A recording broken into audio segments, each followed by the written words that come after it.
told you guys I was going crazy not planting stuff. So anyway, we've had some really neat varieties of apples in our stores lately. And yes, I'm well aware that by taking the seeds out of these apples, and I allow them to dry naturally. Anyway, by taking those seeds and planting them, I know I'm not going to get the exact same apple I had. But it's so exciting to see what you're going to get. You know, which parent type is it maybe going to take after? Yes, again, I'm also aware that it could taste absolutely terrible and like a crab apple because of that strain that is created. But there's also the chance that I'm going to get something else. So I've got 8 seeds right here. I'm going to be putting them in this paper towel.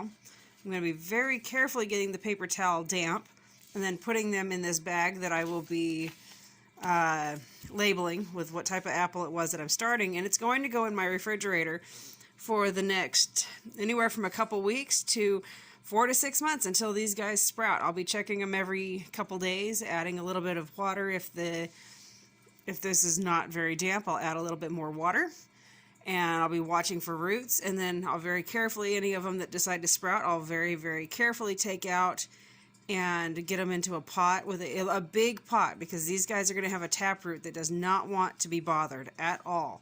So anyway, I'm going to transplant them into something that'll be nice and big for them to grow, and we'll see what we get. It could take years and years and years to get any fruit. And then there's some folks that it's only taken a couple, 2 to 3 years, and they've gotten fruit on their trees doing this method. So really what this boils down to is I've wanted to do this forever. I'm bored. It's January. The weather outside today has been rainy and gross. And yeah, I'm bored and I want to grow something. So I'm going to grow some apples. So my goats were just acting totally crazy, and I walk out here and I'll tell you what, my heart just stopped. I thought, what in the world is this? From the house, I couldn't tell exactly what in the heck I was looking at. I thought, holy, do I have a goat stuck in a fence? Oh, all the thoughts that can go through your head. What? Okay, folks, this is like a huge pet peeve, and I'm sure this thing got away from somebody. And it kind of looks like my goats might have had a tug-of-war with this stupid thing. I'm gonna have to go get my boots on and come out here because it's muddy. Anyway, that's a balloon. One of the biggest pet peeves for any farmer, rancher, homesteader, whatever, is you see that? Cows and goats and sheep, even pigs, will eat those. And let me explain to you what happens if they eat one of those. It gets inside of them, it knots up their intestines, and your animal almost always dies. Or it's going to cost you a small fortune to have the vet remove it. I imagine this darn thing got away from somebody, but I can't tell you how many we have that we pick up that are like, you know, people release as a moment, you know, or whatever for their beloved family members. I understand the moment, y'all, but stop releasing balloons.